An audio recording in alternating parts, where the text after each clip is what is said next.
Hello, everybody. It's Anthony Bionis from Mission Start Podcast. Today is part two of our discussion that me and Greg had online over Twitch when I was playing Rayman Origins. And be sure to check out this episode as well as last week's episode if you missed out. And after this, we'll be going back to our regular scheduled MSP format. But be sure that more of these type of discussions will be had and probably be uploaded whenever it happens. Thanks again. Enjoy the show.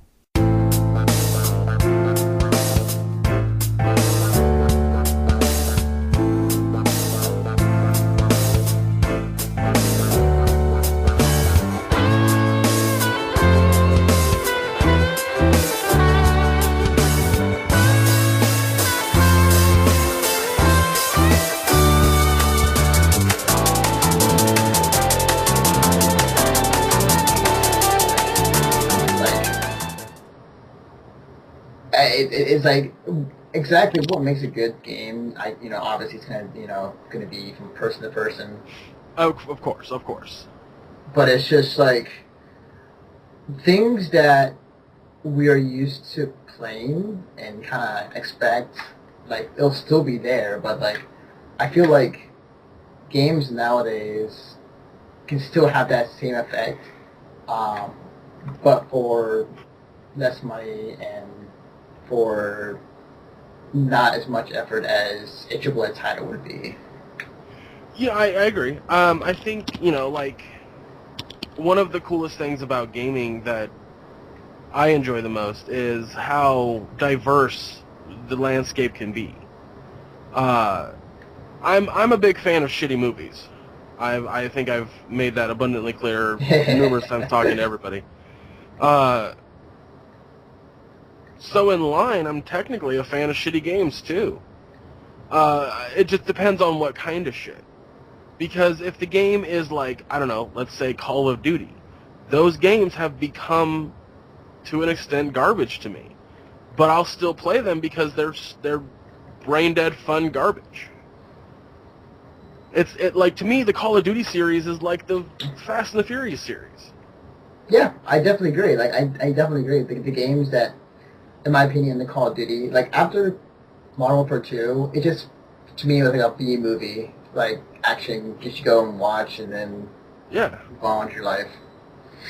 Yeah, like, I love, I sincerely hope that Microsoft kind of just starts cranking out once a year Gears of War games. Gears of War, to me, like I said in my top 10 franchises, has always been that kind of game that was like, this is the game you show to people when you want to show that B-movie or B-rated games can be made and be fun. Mm-hmm. This is the type of game, like, it's super over-the-top gory. It's got the cheesiest lines you'll ever hear in a game. I love Gears of War for that. And that alone. Well, not that alone, I shouldn't say that, but that's one of my biggest reasons I love it. I mean, let's be honest, the gameplay isn't great. I mean, there's not a single, like, in my personal opinion, a third-person shooter is not as functionally fun to play as a first-person shooter. Of course. Because, like, with a first-person shooter, you have such more of a connection, such more of a personal perspective than you have in third person, because you're in that point of view. It feels like you're the one experiencing it and not seeing, Dom, not seeing Dom, like, or Marcus, through a third-person, view of them experiencing it. I mean, you still get that effect, but not as powerful as a first-person shooter or a first-person view. Right. But to an extent, third-person in Gears of War works because you want that detachment from the character. That's for true. the player. That's true. Yeah. I think that was the point I was getting at, was like, in games like to me, on a story level, Bioshock Infinite beats Last of Us. Simply because when you're playing third person versus first person, there's kind of a detachment that I feel. And so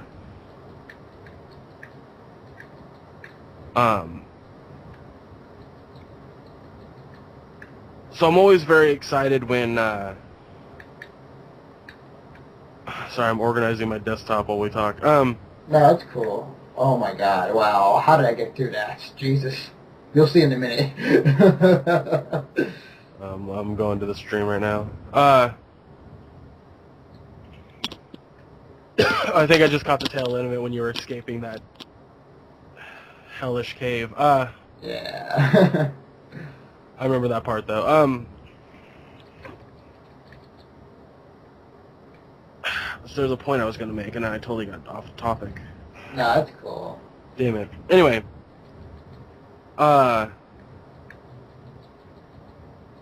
It's like I discussed with other friends, like what, like, do you remember when Ebert was basically saying that video games aren't art? Oh yeah, who didn't forget that? We had a discussion when I was doing the Overtime, which is now a dead podcast. The question that came about was, what makes art? What defines something as art? And the ultimate answer to that is whatever the individual conceives as art is what art is. No one can tell you what art is. If you're not into paintings or into movies, but you're really, really into cars, then you're going to consider cars art. If a football play is executed with perfect precision, you could consider that art. Art is in the eye of the beholder, and that's as simple as it gets. Exactly. So to me, bad movies and bad video games can be art. Yeah, art is it's a very vague term you can use on almost everything. Like literally, you can use art in any term. Like I could say right now, I'm doing art. I am creating like entertainment right now, or you know, somebody who sees a piece of crap on the floor can be considered art. Yeah. You took that shit so well that it had the perfect spiral to it. What a work of art. That's the literal thing you can say. Yes. But yeah. But yes, okay, so I didn't even get to read number 2 on my list. Jesus Christ. Oh, no, that's cool. So, oh, I know, I love discussing things, so I'm not, and I'm in no way upset about it. I was just like, wow, we totally got off topic. So, poor matchmaking, that was number 1. Number 2, no party up system. Way too many times have I had to deal with the piggyback system. Piggyback system is, alright, everybody, go search for a match. If you find a room that has this many spaces open but it has it full people, send out invites. Why do we have to do that? Why is that a necessity? How is it that difficult or that much of an oversight to not go, oh, there might be multiple people that want to play this together in a group, so we should probably create a party up system situation to where they can party up in a group, then go into matchmaking. Why is that a thing that doesn't exist in certain games? Yeah, there's no answer for it. There's no answer for it. Because you cannot find an excuse for it. It literally just comes down to it being an oversight. I've looked it up, and I can't find a reason that, like, justifies it in any way. Is it because there's no room on the disk? Well, no, that it doesn't take that much space. That much more space or processing to have that happen.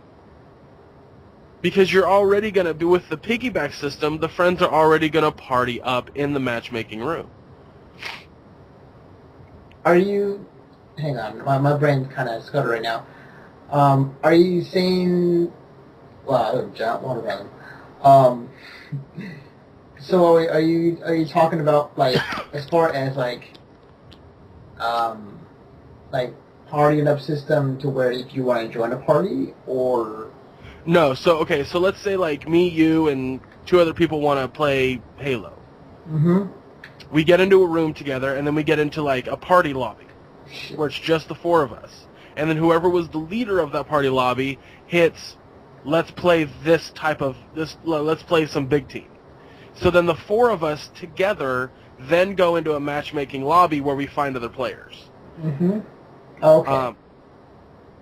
The most AAA titles that have a multiplayer have a party system. Have like a party lobby system. Oh, okay. I see what you're saying. Right. Okay. But like, there actually funny thing. GTA 5 does not have a party system.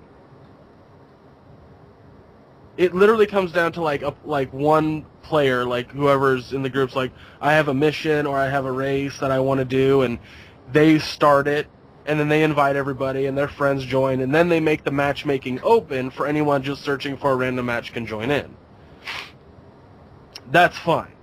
That's fine because it gives me a chance to get my friends in there without having to worry about the whole match, getting full really quick with my friends not getting in there on time. Plus, GTA 5 is a different type of game entirely that doesn't necessarily need one, per se. Mm-hmm. But, yeah, like Battlefield and Halo and the Call of Duties all have it, but, like, the Assassin's Creed, Arkham Origins, pretty much any other game that had a quote-unquote tacked-on multiplayer did not have a party system. And it just makes no sense to me, and I can't figure out why. I can't, like, again, is it literally you looked at it and you were like, well, it takes this much extra code, that means we'd have to take this out. Is that, because if that's the case, then let us know. But when I go and look up the information and I can't find anything on it, and other people are saying the same thing, like, why it doesn't exist, and there's no answers, it leads me to believe that it's just an oversight. That it's literally they concentrated on making the game so much that they just totally didn't see it. They just went right over their head.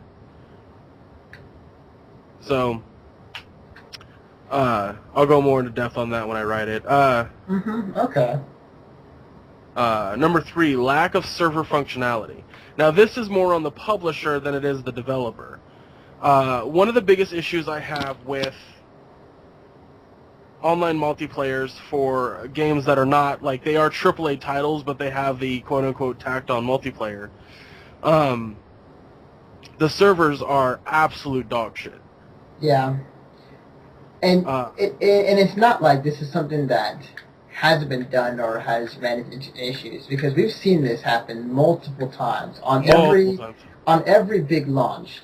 The latest one I'd say was it's been getting progressively worse. Yeah, like remember when SimCity 5 came out? Like it was that's yeah, I think it's SimCity 5. Like it launched and like they were having server issues up the asshole as far as like getting the game out there for people to download, and their servers. Oh, that's not okay. Oops, I thought that was a platform for a minute there. You are in the Piranha wash, so you're dead. Yeah, but they were like said like, oh, we didn't expect so many people to download this popular game. I was like, really? Have you not learned from other, companies with games that are gonna, have massive hits, and the amount of downloads that the servers are gonna take? That's something that blows my mind. It's like, you see the sales of your games like in previous situations. And you can kind of assume on pre-order how many you're going to sell, plus, just walk-ins. You give the game companies or the stores a set number of games overall to sell, and you can't see that the servers are going to be flooded if you don't up the quality. Yeah, it's really shit. Like Like, I get it for certain games, it's a bit of a financial issue. But, like, the Batman Asylum series, the 2 first games have sold a ton. The number of pre-orders for the game were really high, and yet their servers are absolute dog shit. But there's certain games that it's like absolutely there's no excuse for it, like GTA 5 and Battlefield 4. No excuse for bad servers. They exist though. Yeah. Why? And one of them had a fucking beta. Yeah, it's true. I mean, like, as far as that concerns, like, I'm not quite sure the answer for it, just because, like, oh, I tried. Well, that sucks. Like, there isn't a real answer, at least right now for me. Only the reason why I say this is because, like, if I were to ask somebody who knows more about servers than somebody who all I do is play games and I'll do my thing. I'm an art person guy. Right, so right. I can't really say why exactly, but at the same time, the thing that every publisher or game company should look at is like, look, this game is going to become very popular. You're going to have to require whatever number you think you should be ready, probably double or triple that size. I mean, I can't, because I've always heard about, people say, or, how you hear, like, so Epic Games has, like, dedicated servers. So that means, the server's going to be great, or users have to be the ones that host the servers, and it's going to depend on, on the connection. So I'm not quite sure there's a real definite answer as far as, like, who would lay the blame for the server issues. Well, I think the only excuse that I can honestly conjure up about the server issue situation is that quite literally, like, Microsoft goes, okay, this game is only going to have this many servers, and the game company's like, well, there's nothing we can do because it's through Microsoft's, functionality, and this is how many servers they want to give it, so that's just them. But in that regard, like, hey, Microsoft, why? Is it because you're worried that your Call of Duty fans are going to have less servers to play on? Like, I'm under the assumption that you're constantly adding more fucking servers. Yeah, it's just you would think though, right? And not only and on E3 they said they were. Remember that they were saying that, like, through the course of all the way to 2015, they're adding like 30,000 servers or some shit like that. I totally remember that. Yeah, when they're touting that during their E3 press conference.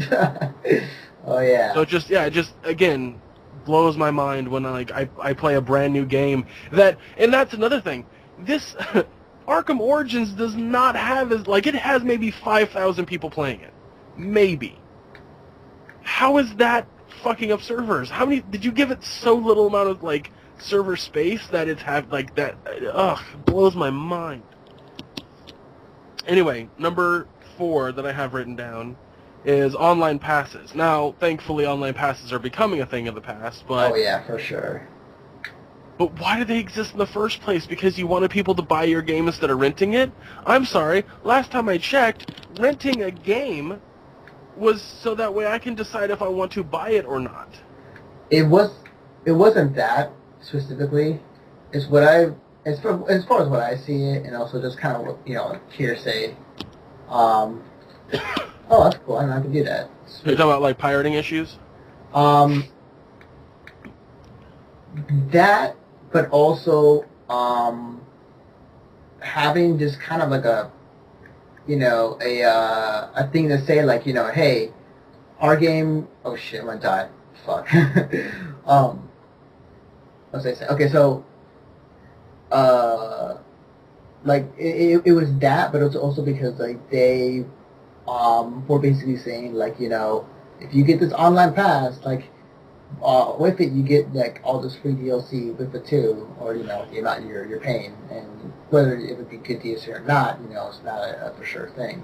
It's something to keep people interested in the game and to keep playing it, rather than play it. Well, I'm sorry, but that doesn't make any sense to me, because the online pass is given to you for free if you purchase the game. The online pass only becomes an issue if you go to buy the used copy or rent the game. Now, are they trying to basically say, like, they're giving people an incentive to keep the game? Exactly. Because Well, that doesn't make any goddamn sense. I still didn't purchase the online pass, so I don't feel that it's necessary for me to keep the game regardless of the online pass. And if I sell it to GameStop, they're going to overprice the fucker anyway. Yeah. They're just trying to find ways to keep people playing the game and buying the game more. It didn't work. I can tell you that right now. It didn't work. That's why they're getting rid of them. Yeah. Like, that was the issue, was that the amount of money I think they thought they were going to make by having an online pass just didn't work. People just didn't buy them. Like, that was the big thing, was like, you go and rent a game and it doesn't have a multiplayer because you need the online pass. Who the fuck is gonna spend $10 to play the online without buying, like, oh, well, I'm just going to go buy the game if, like, but that's like, okay, so the online pass prevented anyone from renting the game from, or buying, like, or who, if you, like, sorry. This is why I write and I don't speak. I don't have No, it's cool. It's cool. If I go and rent the game, and I play the single player, and I'm like, all right, let's go check out the multiplayer. The multiplayer is what makes me want to keep the game, is what's going to want to keep me there. Now, of course, the Call of Duty and Battlefield and Halos, they bank on that. Their bread and butter is the multiplayer. That's fine. But when I go and rent a game and I can't play the multiplayer because there's an online pass, I don't want to go out and buy the game. I don't have a desire to. And the reason I don't have a desire to is because I don't know if I'll like the multiplayer or not.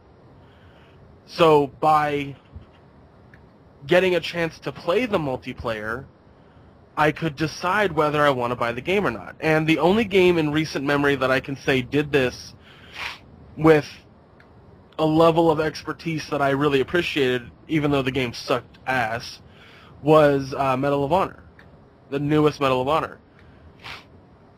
It gave you a 2-day free multiplayer trial.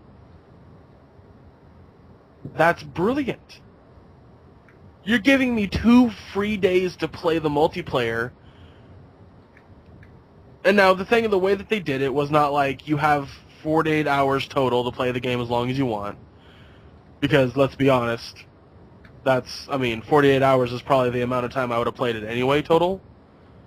Right. It's literally like the second you activate it, it only works for the next 48 hours, even if you stop playing.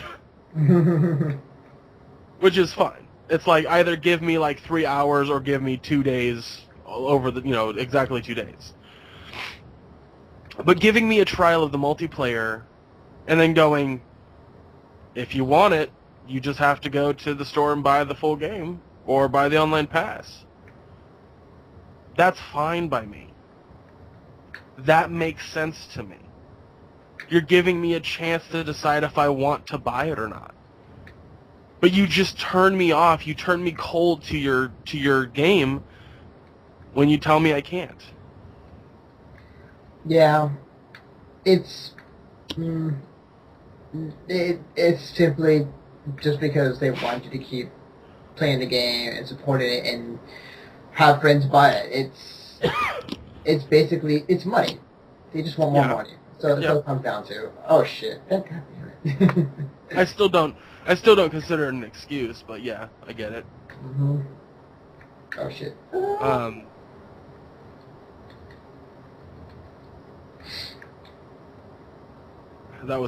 I remember doing that the first time. I was like, that was fun. That was legitimately fun to do.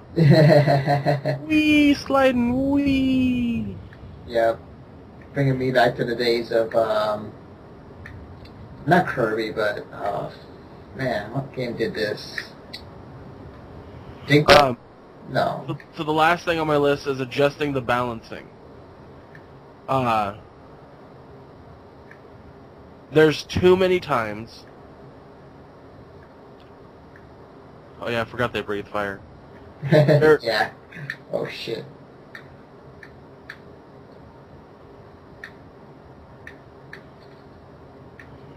So I'm trying to figure out how to beat these guys. I think you just pound that plate that they're on.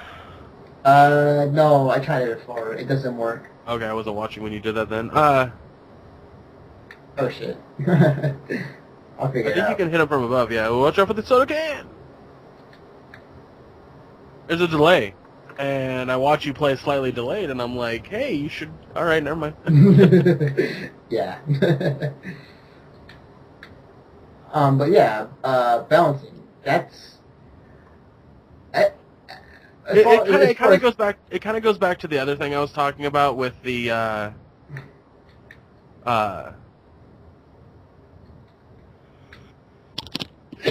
the matchmaking issue. But this is more on line of like balancing the multiplayer to the extent to where even if I am a low-ranked guy. I guess I should rethink this list because this is clearly just going to be the same thing as the other thing. Mm-hmm.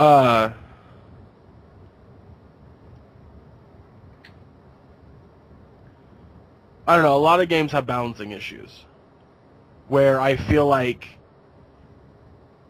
oh, that's what I mean by balancing. Oh, Dewey.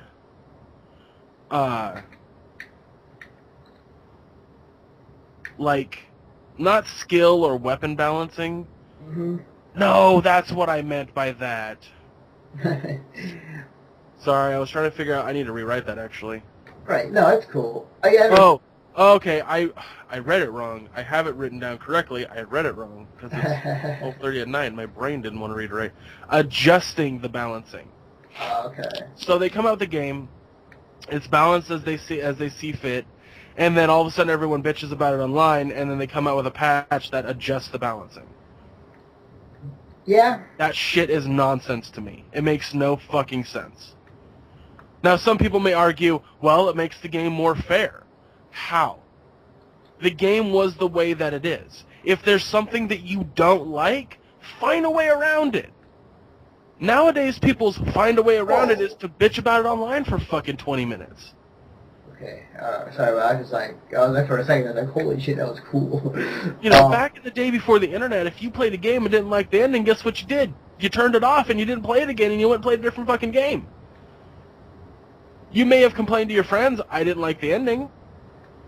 But guess what? It was the way that it was and you moved on. Nowadays, you bitch about the ending enough and the developers will come out with a secondary downloadable ending. Yeah, that's true. That is definitely a problem that I see more often than it should. Like, specifically, if a game is made, like, for all intents and purposes, like the team has worked on, that they felt like, you know, that's how the weapons should feel, or that's how, you know, they originally intended, then by all means, why should they change it?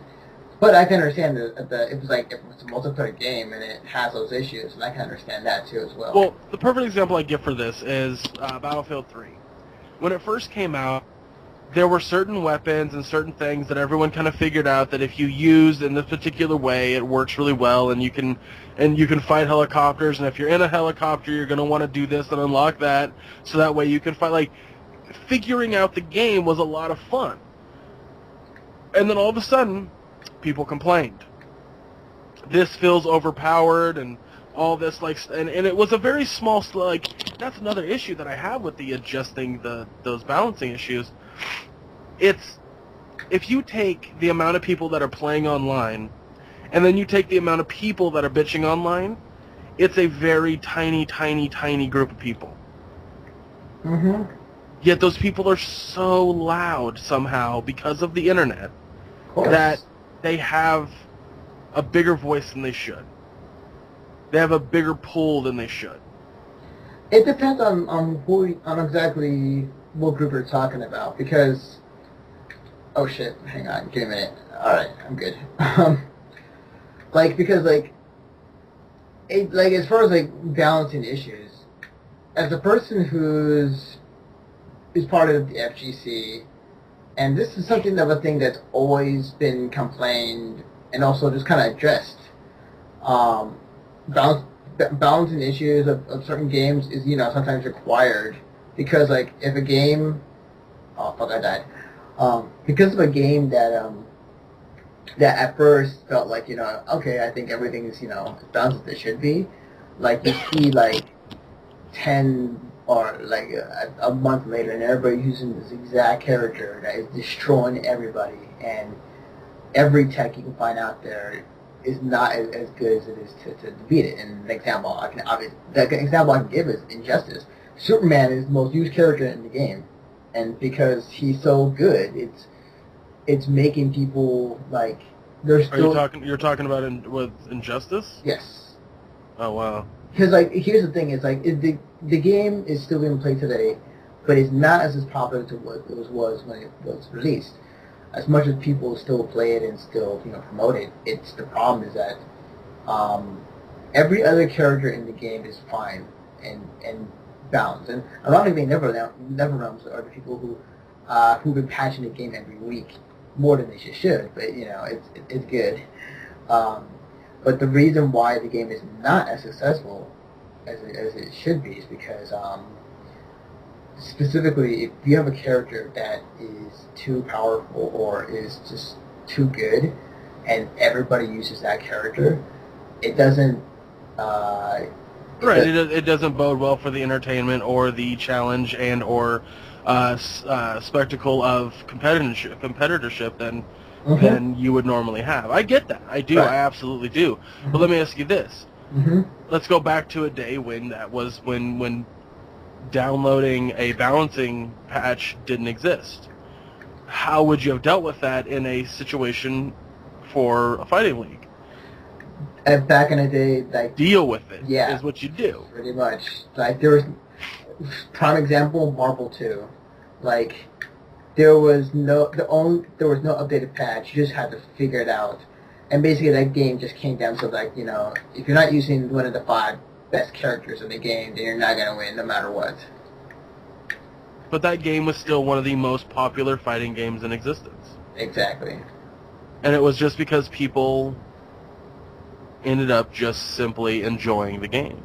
Mm-hmm. Like a lot of people, I think I've talked to you about this, a lot of people complain that Brawl pisses a lot of people off, a lot of the Melee fans, especially because of like random tripping and certain other things that were added into the game to kind of like discourage competitive usage of the game. Yeah, I find that funny though. But that's because the developers had always intended it to just be a fun game to play, not necessarily a competitive game to play. Mm-hmm.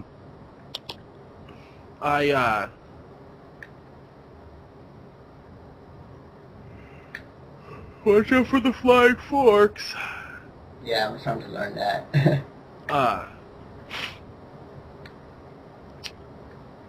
That's another game that, like, you just dealt with it. Mm-hmm. People can bitch about it all they want. Just deal with it. Just move on. It's not important enough to basically force the developer into making a patch. And that's ultimately what I'm coming down to when I talk about this. Like, again, I go back to Battlefield because it's my that was nice. It was my perfect example of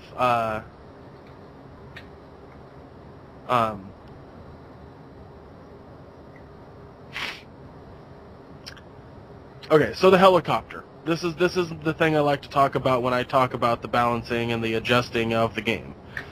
I don't know why I thought I had to say that like I'm Bill Cosby. The adjusting of the game and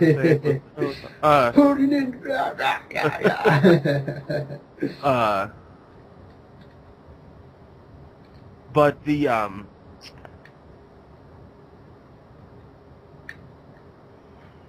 sorry, it's getting late. Ugh. Oh no, that's cool.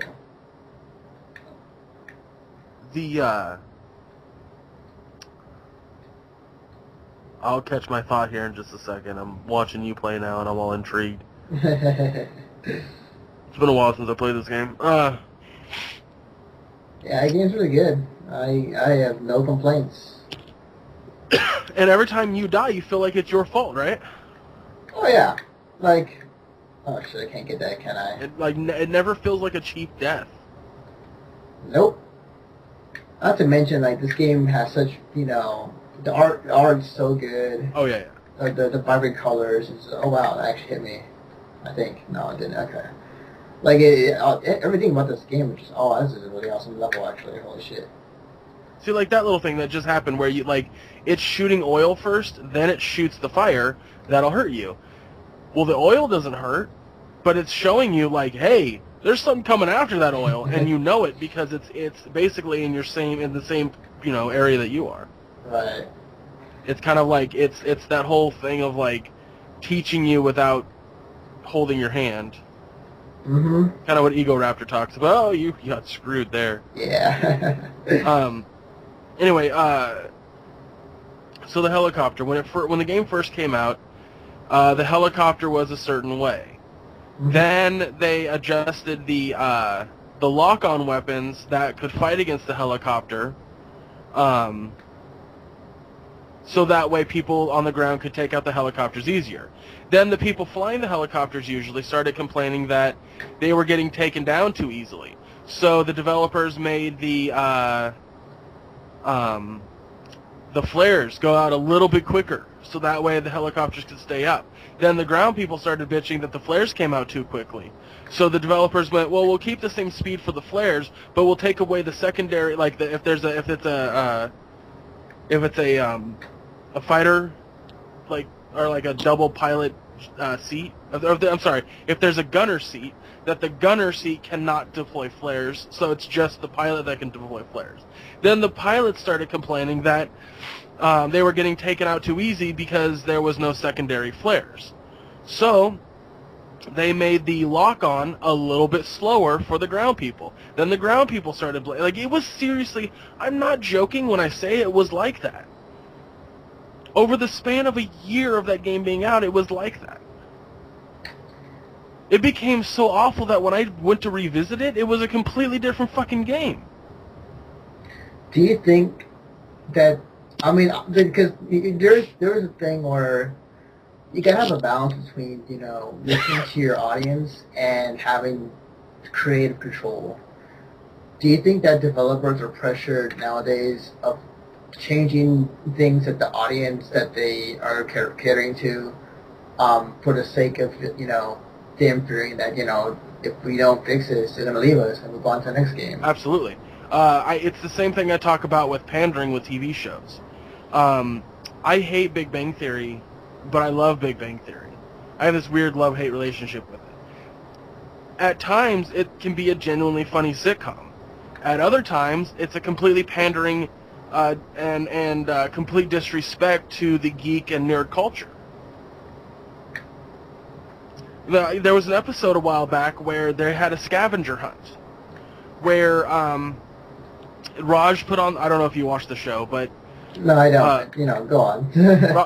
Raj, one of the character who didn't have a girlfriend, was putting on a scavenger hunt because he was lonely. That's kind of a theme going on right now with the show. And so they were going to do couples, where each person who had a girlfriend, like the four, let me go back again, the three main characters, Howard, Leonard, and Sheldon, they each have a girlfriend, Penny, Bernadette, and Amy. Or not Amy. Yes, Amy. And someone mentioned, let's do teams. And then there was a kind of like a thing between Leonard and Penny, because Penny's like the dumbest character on the show, but she has a lot of street smarts. It's a thing. It doesn't matter. Nobody wanted to team up with her because the scavenger hunt required some thinking. Like, there was puzzles involved. So it's not just like a go here and get this kind of thing. It's like a solve this to get the next clue kind of thing. Which actually sounds like a lot of fun, to be honest with you. But anyway. The way the show did it was, we already know by watching the show how these two characters interact because they're a couple. Let's mix it up. Let's have, let's have Leonard and Bernadette be together, because we almost never see them together in an individual setting. Let's see Howard and Amy get together, because we never see them in a setting without other characters. And then, of course, we'll have Sheldon and Penny together because they're the exact opposites of the comedy, like the comedy triple spectrum. I have this theory about the comedy triple. The comedy triplet is you have to have your dumb character, your middle ground character, and your overly smart character. Every sitcom has that trifecta. I mean, you go back to, like, some of the oldest sitcoms you can think of, it has that trifecta. Yeah, it does. So, having Amy and Sheldon in the same room is having the dumb character and the overly smart character try to interact with one another, and it's always comical. It's like if you took Squidward and Patrick and put them in a scenario where they had to interact with one another. It'd be hilarious because they're the exact opposites. Oh, yeah. Yeah, for sure. So that's essentially what it was. It was those three groups. What made the episode so funny and so much fun to watch was it literally just built the episode on character. That's it. It didn't try to make some grandiose joke about how they're geeks or how they're nerds. It was literally just characters. And I like that way over what I like to call nerd blackface. Or nerdsploitation.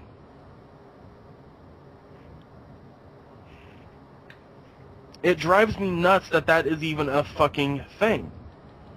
Yeah, I know. It's dumb. And so, like, that's why I say I have a love-hate relationship with that show. I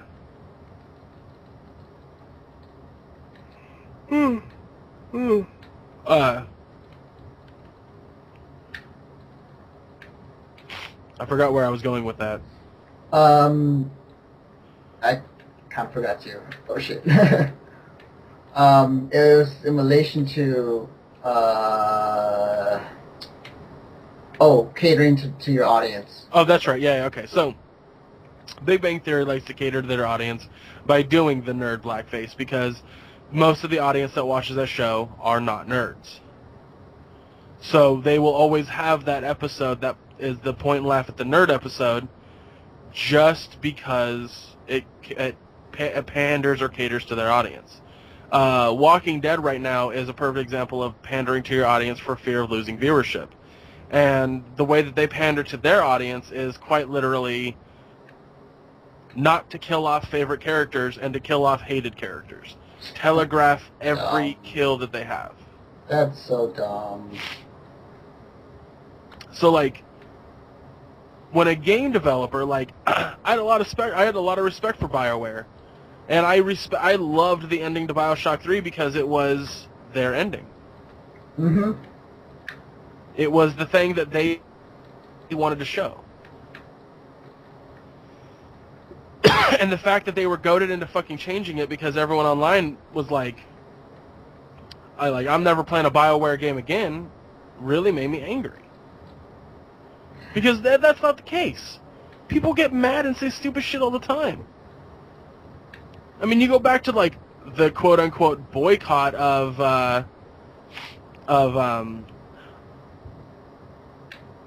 what was it called? Left 4 Dead? Left 4 Dead, yeah. Or Left 4 Dead 2. Yeah. More than half of those people that were going to boycott it ended up buying it, and all the people who didn't care because they realized it was unnecessary to feel that way, bought it. And the game sold just about as many copies, if not more, than the first game. Yeah, the funny thing is it's the reason why is because so people... I'm getting tired. Is that so many people were so used to you buy a game from a major A company, and then you play that game for a good number of years before you move on to the next one. Because we didn't expect the next Left 4 Dead to come out so soon, and that usually, because, the usual time to make a game in development is like, around 3 to 4 years.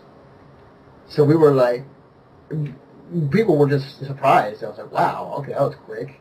So yeah, I didn't have enough time to enjoy my first one. So, I mean, it's dumb. Because, like, you just, you're getting the games you wanted to, just a little bit earlier than, expected. Well, I don't mind certain things in the regard of, like, I'm sorry, I'm going back to the original topic of why we were talking about the pandering. Oh no, it's cool. It's cool. Like, yeah, for sure. I mean, it's all in the same. It's on the same boat. That's why I'm kind of. I don't mind a developer going in and going like, "Oh, well, that clearly needs to be fixed because it's a thing that needs to be fixed." Like a glitch, for example. So in Grand Theft Auto 5, there was a legit situation where people found a glitch to where they could go into the roof of a building and could shoot down at the enemies, but the enemies couldn't shoot at them. And so they would do that level over and over and over and over and earn buttloads of fucking cash. So what did they do? They fixed it by basically telling you, like, just at the edge of that fucking, like, just as you touch the wall of that building, it goes, you're out of range. You need to get back to the thing, or you're basically just going to fall down dead and then not be able to play and earn any cash. And it did that with every single survival map. And I was like, that's brilliant. They recognized that there was a glitch that was fucking up the game that they wanted people to play. So they went in and they fixed it.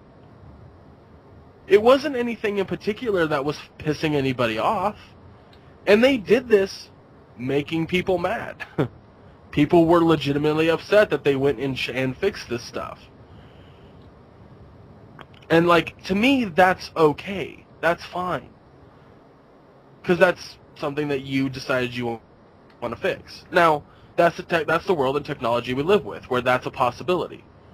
I just feel that there's times when it's okay and there's times when it's not. And the times that it's not is when people are complaining about the ending of your game, or people are complaining about how the helicopter is somehow overpowered.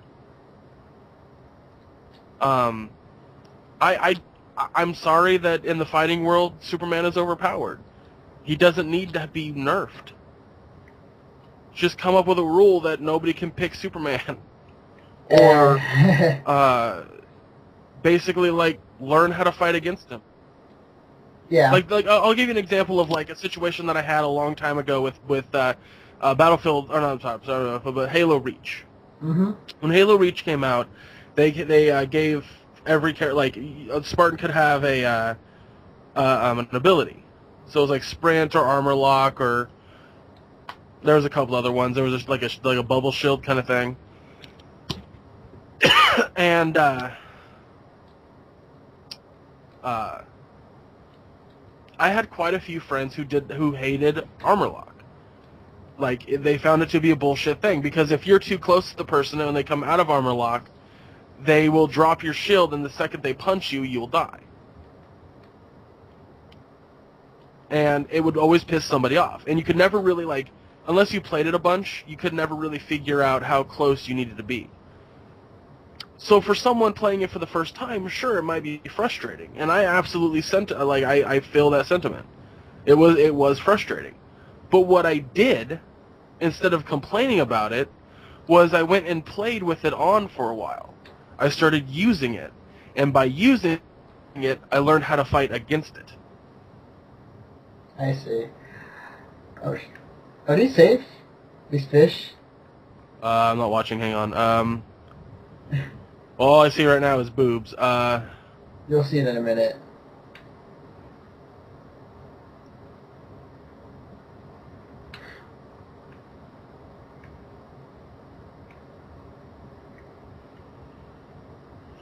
Yeah, those fish are safe, I believe. Okay. Alright, so I want to be sure. Because I saw, I was like, oh shit. Yeah, I don't think they're enemies. Then they are swimming in a pattern, though, which kind of leads me to believe that they are enemies. I don't remember this part very well. Just touch one and see if you die, because if you die, you'll just start right back at that door. Right. No, they're safe. So. Okay. Yeah, I was just like, I was looking, it's like, oh my god, what's gonna happen? But yeah. Like, I understand what you're talking about when you say that Superman is oh, they go away from you. That's funny. Yeah. You can't even touch them. I get what you're saying when you say that, like, Superman is overpowered and that you don't think that people should play as him because it ruins the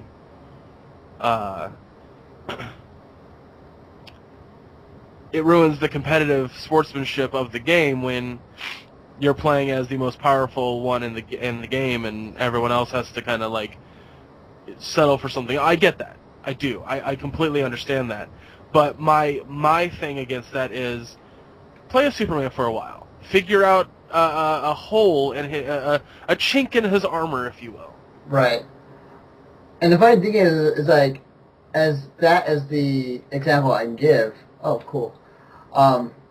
The total opposite of it is actually thinking about the game of Empire right now is Marvel. Because that game, okay, obviously it was like the original came out and then Ultimate later on, like a few months afterwards. But ever since then, like nothing was patched. Like people have been begging one for the longest time and still are today. But as of right now, we have to deal with what's being, put out there. And obviously you still have your bad matchups and your good matchups. But it is a game where it's not patched and people to this day are playing the crap out of it. So that's like the polar opposite example of what I gave earlier in your favor. Right. Mm-hmm. It's just I'm not saying games can't be patched. I'm not saying that that's not a thing that should happen because let's be honest, there are games that need patching. Absolutely. That and, that and I mean I want to go into a whole other discussion, but like the fact that the game developers like don't finish their games on release, and like that's a big issue too. But yeah, we're like I've said it 1,000 times. It's not gonna, like the next 20 years of gaming is going to be frustrating, off and on, because like right now we're going to be going through a whole fucking phase of, hey, I just bought this game and it doesn't play well online. Or more or less like, hey, I don't have a physical copy anymore. Like, and servers go down. It's like, oh, that sucks. I can't play it. Yep, that's going to be a big thing for a while. And it will be that way for a while. It's not going to change.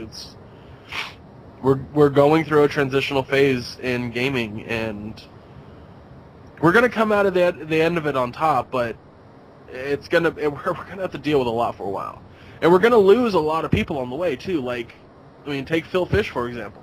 He's done. Oh, yeah. He's out because of how the gaming industry is. Regardless of, like...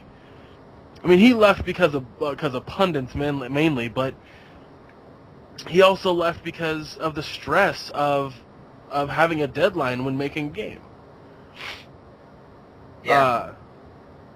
Because the developers go... the publishers go, we've seen what happens when a game gets put into development hell. We've seen what happens. So you have a deadline. And the developers go, well, fuck.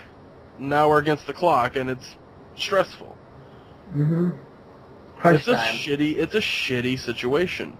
But also, like I said, we're also in a renaissance of gaming as well because of the indie world that all of a sudden exists. Oh, yeah. Thanks to Steam, mainly. Shout out to Steam. The indie landscape is so good right now. Oh, yes. This is the best that it's ever been. What I think's so refreshing about the indie landscape is that it's really going to show big developers and big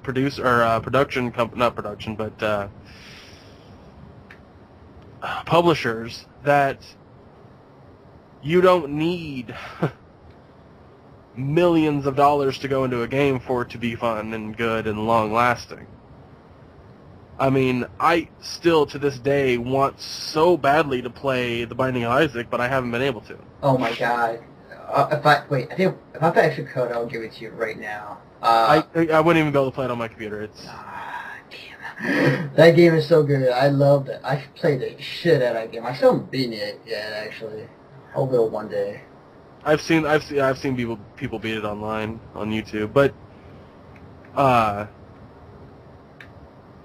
like I love it, and I know that it's going to go further, and I know that it's going to go to better places, and it really excites me. It really gives me a positive outlook on the future of gaming. But the negative outlook is that we're still going to have to deal with a lot of bullshit. Steam is not 100% as a lot of people would like it to be. It still has hiccups. Origin isn't even functional most of the time. And a lot of these AAA games in recent memory have horrible server issues starting off. Yeah. I'll put it this way.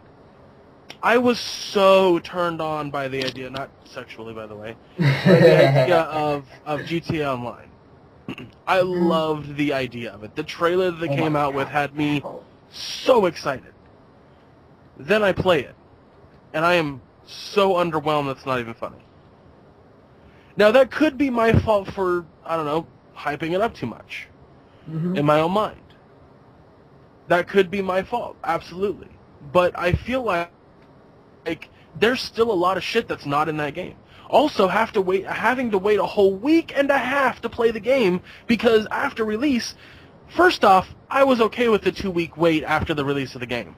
Waiting an extra week and a half because your servers are garbage, I was so turned off by it that I have no interest in playing it anymore.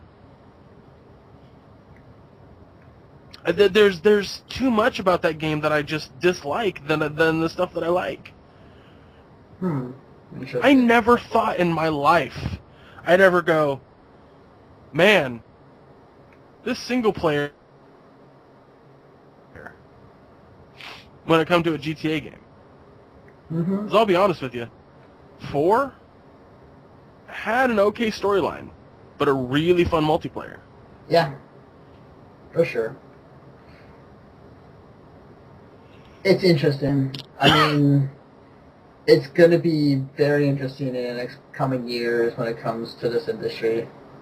I'm gonna stick with it as long as I can, but yeah, there's no process. Same here. Yeah, I think the day that I stop playing games, like the day I die. Right. I mean, I was talking to my parents today because I was trying to explain to them what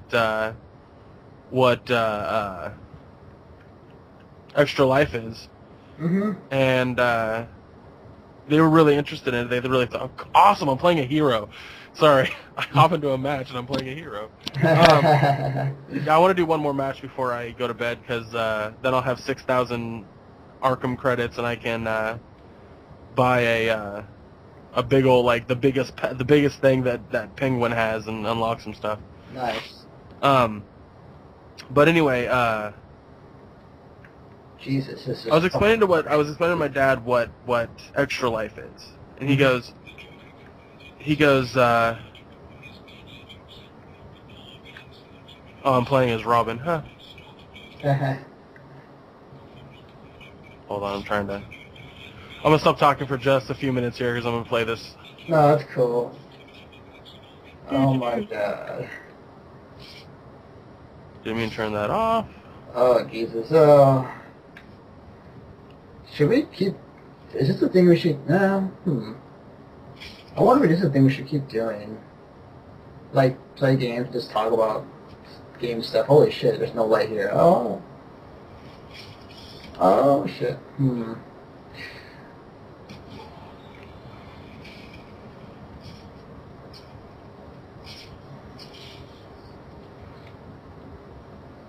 Sorry, I'm trying to do new things as Robin because one of the things that you have as Robin is... oh, there's 3 Joker thugs over there. Whoop, getting out of there. One of the things you can do as Robin is go down to the ground and use your zip line to zip to somebody, kind of knock them down. Shouldn't have done that. I'm just a boy. Oh man, this game fucking. Whew. Oh my God. I'm just a boy. Well, I'm so alive. Oof. Okay, game. But Robin, don't fucking pose. Just get out of there.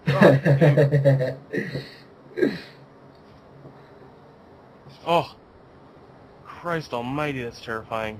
That's the only thing that sucks about playing as the heroes is like, again, you are down there for too long, you are gonna get shot. Yeah. All 3 Joker thugs are right fucking there.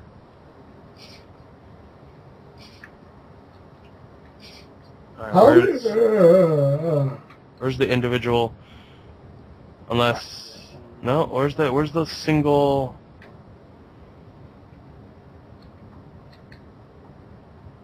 There he is.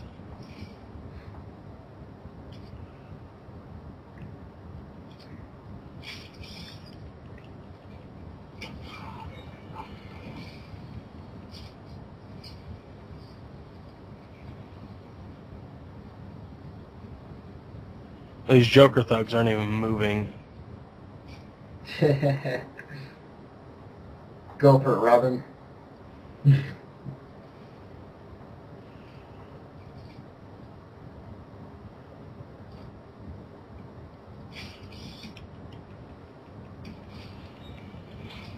I think... I got him. I don't care. I got him. No, I didn't. Fuck me. He killed me right before I knocked out the guy, so he got the final kill on the guy. God damn it. These guys have they bought the, oh, what's it called? Decoy? Hologram? Oh, shit. Oh, okay. No, they bought the season pass, so they have, like, cool armor and shit. Okay. Oh, shit. God damn. Swordfish. Oh, fuck. Oh. Alright, Robin, go, get out of there! Oh, there's a fucking captain by himself.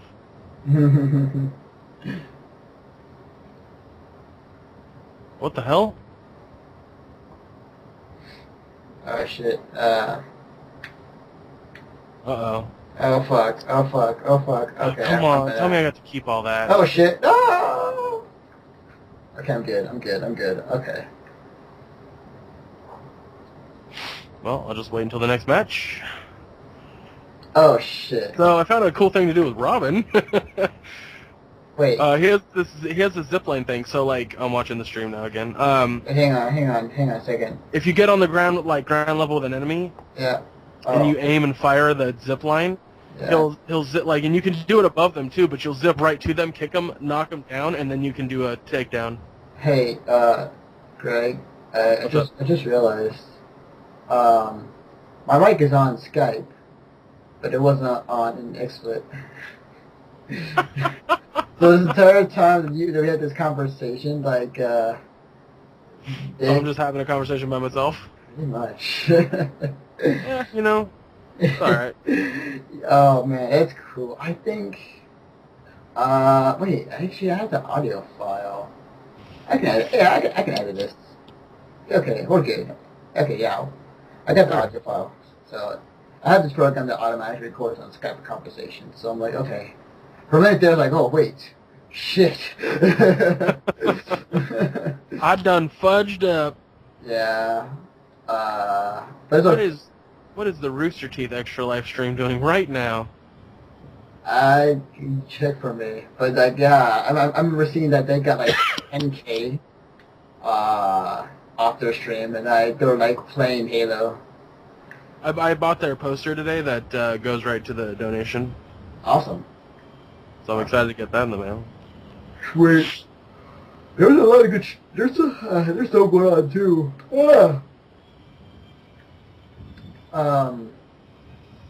Yeah, like I was checking more the Rebel FM guys and the Game Farmer guys too. I was watching them play a game called Falx Alpha. My God, that game was awful, but it was hilariously strange. It was one of those full motion video, like back in the day games. It was pretty bad, but it was awesome. Oh shit, okay, just hit it once, okay. But yeah. No way is it. Oh, that's why it's a 25-hour stream, because the clocks go back an hour. Yeah. We gain an hour. I was literally about to go like, why is Austin the same time as us right now? And it's like, oh, because it's already been 2 o'clock for them, but it hasn't been for us, so... So literally in an hour from right now, we will go back an hour. Awesome. This music is very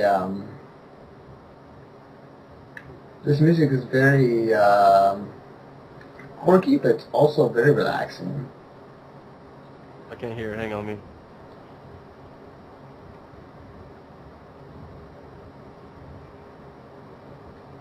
Oh shit. Oh fuck. Okay.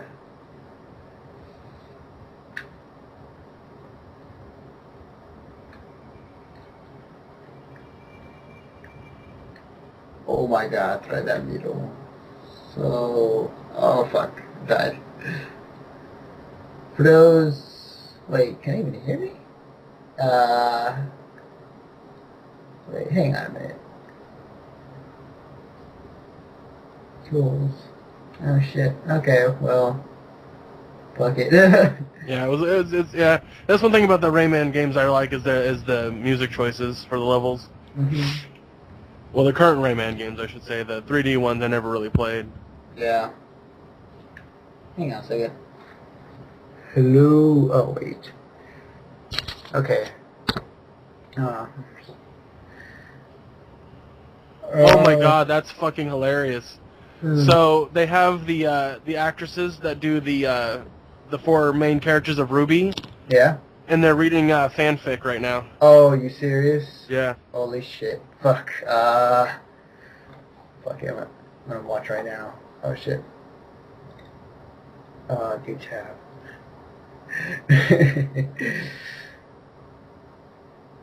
Fuck it. Can I end the stuff? Wait. Oh, sweet. Awesome. It doesn't go away.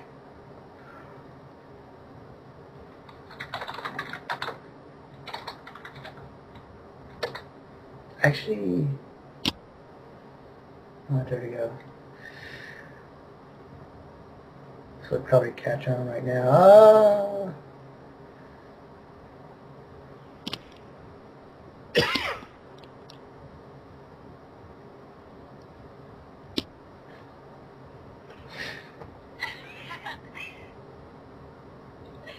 Yeah, I need to get new headphones because the ones I have are fucking terrible. Yeah. Oh shit, hang on a minute. Mixer.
That's awesome.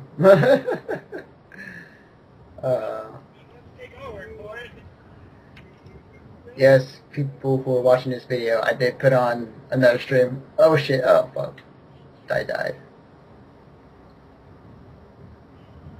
Yeah, we're watching the Rooster Teeth stream, which I'm actually gonna check if they like how far they've gotten because I know right now they're like 140,000. Mm-hmm. But was that Ryan? No, it's not.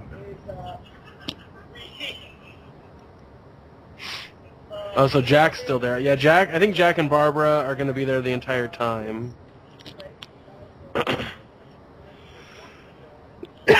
Nice. Sorry, Oh coughing shit. into the mic. Okay. $141,007. Oh shit. No, I'm gonna check if they're at number 1 still, cause they passed Reddit a while back. Oh, Reddit has a. Oh shit! Yeah. I didn't even had one. Sweet.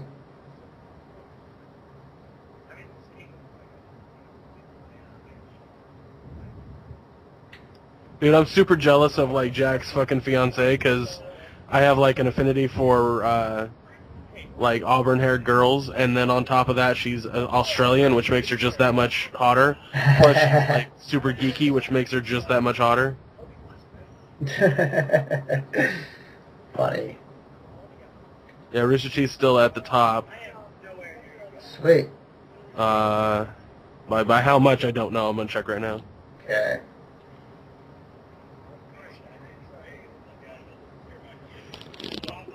Oh, God dang it. Don't die me, Greg. I need you. Dude, I've had this weird like chest cold for the past like few days. It's driving me fucking insane. I had it when I was in court. Really? Yeah. Damn. It's a curse. It's not a Holy gift. crap. Okay, so the people that are in second place under them have $105,000, whereas Rooster Teeth's at 141. Wow. It's really good. Wait, what the hell?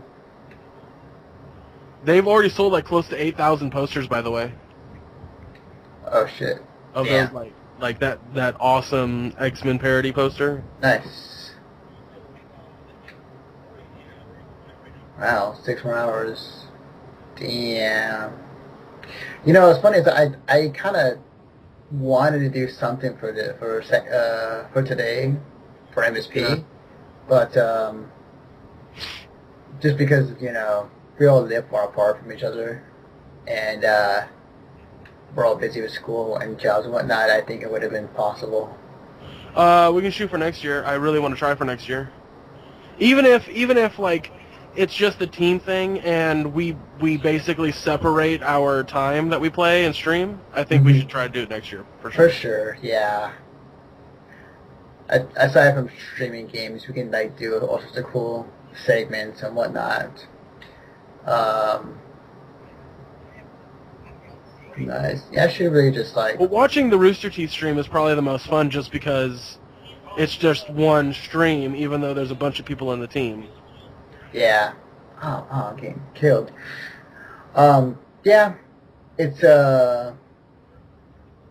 yeah, it's definitely really entertaining to watch. Cause like, out of the stream so far, like, as much as I love as much as I love Rebel FM stream and the Game Informer guys, like Rooster Teeth is just it's a bit more fun. It has more about reality. Yeah, can I talk tonight? Yeah,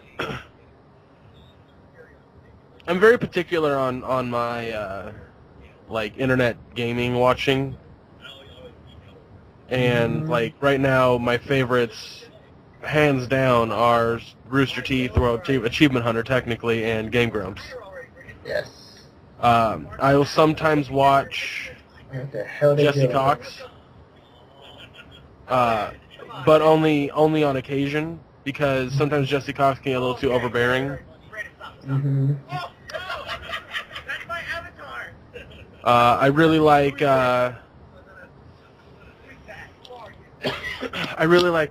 know who Peanut Butter Gamer is, right? Actually, I don't actually. On his gaming channel, he has. Hold on, I gotta mute this stream because it is just distracting. Yeah. On his gaming channel, he does the hardcore series. Which the idea of the hardcore series is that you get a group of people, you play a game to a goal on the hardest difficulty, and if you die, you're dead for good.